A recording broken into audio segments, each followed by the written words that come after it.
Trolling with a tube worm is one of the best ways to catch striped bass, and I'm going to show you how to do it in this video.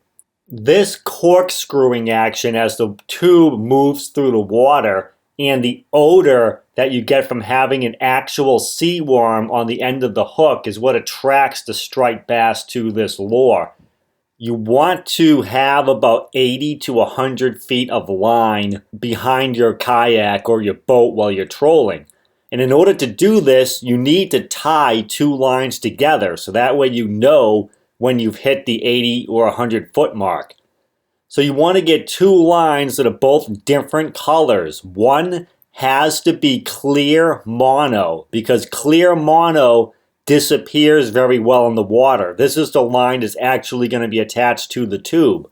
And the other line you want to be a different color, say green, red, orange, whatever color you can come up with, and you want it to be mono as well. So you need to tie these two lines together, and this knot has never slipped on me, not once. It's a very solid knot, and here's how you do it. You grab your colored line and your clear line and lay them side by side. The colored line is going to be fed onto the reel because the colored line is your main line. You're going to take your colored line and make a loop, and you're going to bring that loop over both of the lines, both the colored and clear line, and then you go through the loop 3 to 4 times and pull tight.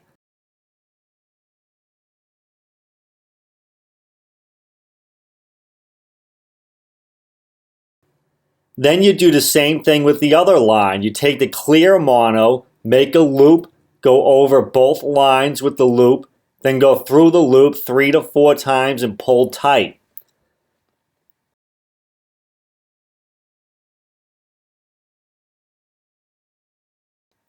Now you grab both the lines and pull tight. But remember, before you pull tight, you have to lubricate the lines because if you pull tight when they're dry, it'll create friction and that'll burn the line and possibly weaken it. So you want to spit on the line before you pull tight to avoid friction burn.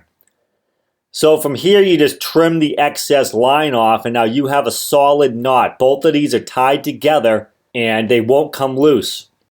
Then you need to measure out approximately 80 to 100 feet of the clear mono line and reel all of that in. And this is what you're going to attach your tube worm to. So now when you let the line out when you're trolling, if you let it out to the point where you get to that knot, then you know that you have 80 to 100 feet of line out. You need to set the drag fairly tight when trolling with a tube worm because when the striper bites the line, you want it to set the hook up against a tight drag. So turn the knob and tighten the drag. When trolling with a tube worm, you need swivels because this tube is going to twist throughout the water. And if you don't have swivels, your line is going to get all twisted up.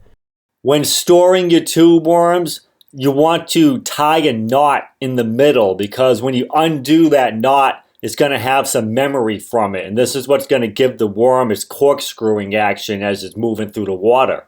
While you're trolling, you want to paddle slowly. Try to paddle about half as fast as you're used to going. See, one issue with trolling a tube worm is when you're on the bottom, you're likely to snag a lot of seaweed and other debris. So if you tug on the line and it starts to feel a little bit heavy, you're going to want to reel it in because you're probably dragging some seaweed behind you.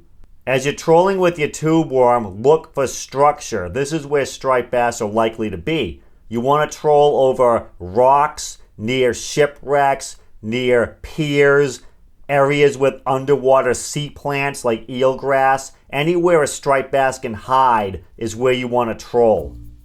I hope that this video has helped you to learn how to fish with a tube worm, one of the best methods for catching striped bass. I hope you're catching big ones, and if you like this video, please subscribe to my channel and share the video.